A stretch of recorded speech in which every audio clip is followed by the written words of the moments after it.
que, bueno, onte xa falaba na sesión de apertura a nosa coordenadora da aula, Carmen Adán, que pensando o tema da Semana Galega de Filosofía deste ano, bueno, había entre outros un elemento que a facía oportuna e era a iniciativa das Nacións Unidas a comezar no ano 2005 a década da educación para o desenvolvemento sustentable.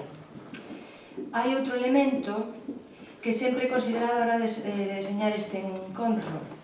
Todas e todos os que constituímos a Aula Castelao entendemos imprescindible unha lectura dende a filosofía feminista da temática seleccionada, e en este caso o desenvolvemento sustentable.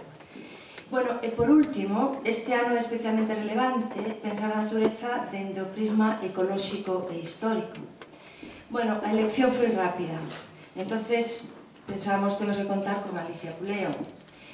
E compláceme desta maneira presentar de novo hoxe neste foro a esta intelectual que xa nos acompañara na Semana de Filosofía e Xénero hai uns anos. Decir que Alicia Puleo é doutora en Filosofía e directora da Cátedra de Estudios de Xénero da Universidade de Valladolid. Ten un montón de publicacións, artigos e textos que están recollidos no dossier, entre os cales o último, Mujeres e Ecología, Historia, Pensamento e Sociedade, que coordina. Ante todos estes elementos que tiñamos que considerar, entendemos que cumpre Alicia todas as condicións que buscábamos para esta sesión, porque en canto ao tema educativo, a moitas ensinantes de medias, Alicia Puleo tenos axudado cos seus materiais coeducativos a superar unha perspectiva antropocéntrica da filosofía.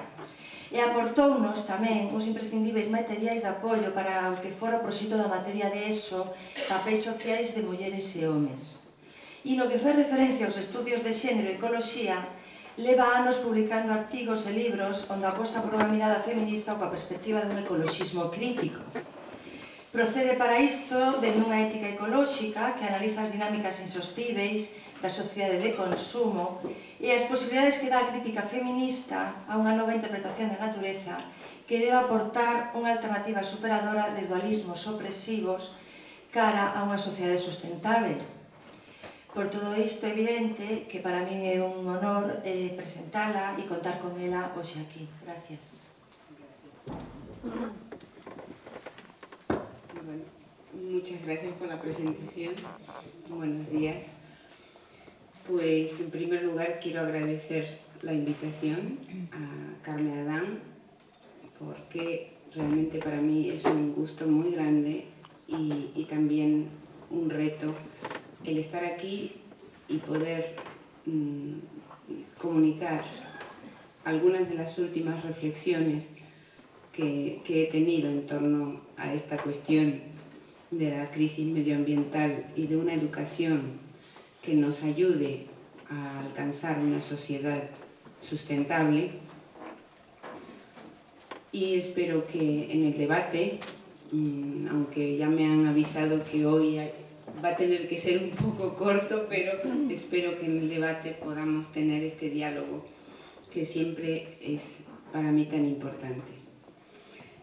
Bien, bueno, pues dada la iniciativa de Naciones Unidas, es un buen momento para preguntarnos cómo podríamos colaborar, sobre todo el profesorado de filosofía, aunque no únicamente, dada la transversalidad que se exige en el tema de la educación ambiental. Y dado que creo, quizás por deformación profesional, que nadie puede, desde otras disciplinas, evitar mínimamente, aunque tan solo fuera, una reflexión filosófica sobre cosas tales como qué entendemos por naturaleza, qué entendemos por ser humano, qué entendemos por una vida digna de ser vivida, etc. Me haré entonces, o nos haremos, una serie de preguntas como la ya mencionada, ¿qué entendemos por naturaleza? ¿Qué valores nos permitirían avanzar hacia un desarrollo sustentable o hacia una sociedad sustentable, cómo admitir y gozar de los beneficios de la tecnología sin caer en tecnolatría, qué creencias no examinadas, qué valores, si es que los hay, nos impiden avanzar hacia esa sociedad sustentable. ¿Necesitamos revisar, criticar nuestra visión del mundo o bastaría con aplicar simplemente de una manera no egoísta principios que ya hemos incorporado? ¿Cómo se puede educar eficazmente para una sociedad sustentable? La cuestión consiste en adiestrar para un cálculo, un buen cálculo de intereses individuales o familiares a corto, medio y largo plazo, o se trataría de fomentar la solidaridad intraespecífica a lo largo del tiempo, es decir, pensar en las generaciones futuras o hacer pensar en las generaciones futuras. ¿Basta con informar simplemente sobre las consecuencias de un mal uso de los recursos? Algunos autores sostienen o van en esa tendencia.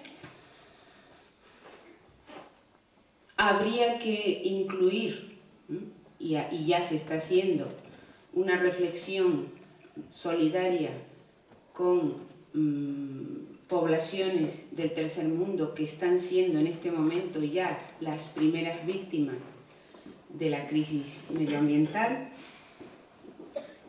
O, aún más, deberíamos extender nuestra capacidad empática más allá de nuestra especie. Deberíamos fomentar en el alumnado ese tipo de capacidad de empatía. La crisis ecológica, evidentemente, responde a una causalidad múltiple que yo aquí no pretendo tratar en absoluto. Me voy a limitar a ver algunos aspectos de ella, los relacionados con las identidades de género, nada más. Sé que es una visión parcial, pero una vez admitido que es una visión parcial, creo que puedo afirmar que es una visión fundamental y muy a menudo, o casi siempre, olvidada, casi siempre desestimada. Bueno, para comenzar un poquito en la hermenéutica de la sospecha feminista, he elegido una imagen de un manual de formación de formadores, de formación de educadores en educación medioambiental. Esta imagen trata de explicar lo que es la ecología social como un trabajo interactivo con la gente, en donde no solo hablan los expertos, sino que se le da la palabra a la manera en que Paulo Freire daba la palabra al educando, se le da la palabra a la gente del lugar, a la gente que está siendo educada. Aquí en principio estaríamos de acuerdo con una noción de objetividad que, como ha señalado Carmen Adán en su excelente estudio sobre la epistemología feminista, la idea que las epistemólogas feministas sostienen de la objetividad es justamente una conjunción de visiones situadas. Ahora bien, el problema es que si analizamos mínimamente esta imagen, resulta que los sujetos, y esto se repite a lo largo del libro, no voy a mostrar todas las imágenes, el problema es que el sujeto que constituye el mundo con su visión es un sujeto masculino. un campesino y un sociólogo. Así son definidos y ellos, nos dice el texto, construyen su visión del mundo poniendo énfasis en algunos elementos de ese mundo. Parece que ambos, bueno, no sé si decir que son heterosexuales militantes o que, porque ambos coinciden en la mujer como un elemento de ese mundo. El medio ambiente entonces está constituido, entre otros objetos, por las mujeres. Bueno, esto quizás parece muy excesivo y podríamos decir que no es lo que encontramos en todos, absolutamente todos los textos, pero sí creo que pone de relieve una cierta tendencia inconsciente de autores y autoras cuando preparan sus textos de educación medioambiental. Bien, partir entonces de la idea de que la naturaleza no es un concepto meramente descriptivo, sino un concepto político. Con esto, pues creo que estaría de acuerdo más de una corriente actual de interpretación.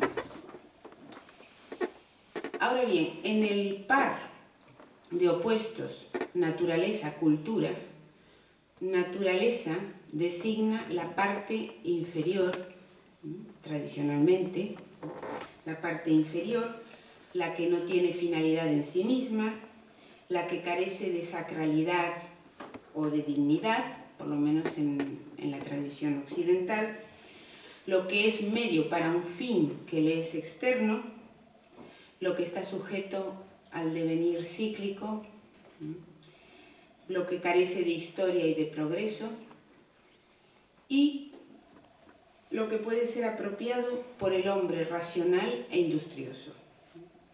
Incluso, por ejemplo, desde una perspectiva existencial, sería lo absurdo. Las mujeres y ciertos grupos oprimidos, indígenas, minorías étnicas, estamos en una posición particular con respecto a la naturaleza porque hemos sido adscritas y adscritos, heterodesignados, diría Amelia Valcárcel, a ese ámbito de lo inferior y de lo subhumano. El problema entonces, y así surge el feminismo, ha sido cómo huir de esa adscripción, cómo reivindicar nuestro ser como un ser plenamente humano.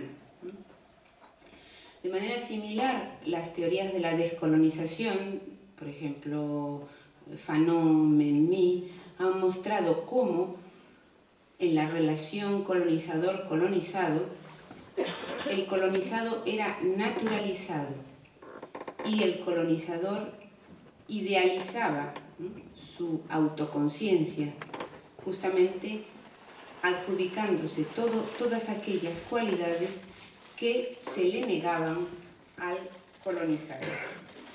La animalización siempre ha sido una amenaza para los grupos carentes de poder. Una condena sobre mujeres, sobre bárbaros, pensemos en la política de Aristóteles, cuando mujeres, esclavos y animales quedan del otro lado, quedan del lado natural frente al hombre libre, que es la racionalidad, que es el autocontrol, el control de los sentimientos, la razón, la mente, frente al cuerpo, la sexualidad, las pasiones, la incapacidad de controlarse. Ahora, curiosamente, estos análisis críticos de tanto los análisis críticos del feminismo como los análisis críticos del racismo o de la teoría de la descolonización, han servido inicialmente para mostrar el carácter cultural de los grupos oprimidos, su carácter plenamente humano, pero actualmente, a partir sobre todo de los 90, están siendo utilizados estos análisis de manera muy provechosa para esclarecer nuestras relaciones con lo no humano. La adecuación que tienen se debe a dos tipos de razones. Por un lado, una razón de tipo teórico, y es que se trata de análisis de oposiciones de conceptos que configuran una lógica de la dominación. Puesto que configuran una lógica de la dominación, si la naturaleza está dominada, también este tipo de análisis del pensamiento servirá para analizar nuestro dominio sobre la naturaleza. Pero también hay razones de carácter práctico. Por ejemplo, los grupos indígenas y las mujeres que están destacando en la defensa de la naturaleza, es decir, el surgimiento, y sin caer en una mitificación marcuseana del sujeto revolucionario, pero por lo menos podemos decir que tanto las mujeres Chipko como Wangari Maathai y su cinturón verde de Kenia y tantos otros ejemplos constituyen sujetos activos en la defensa medioambiental.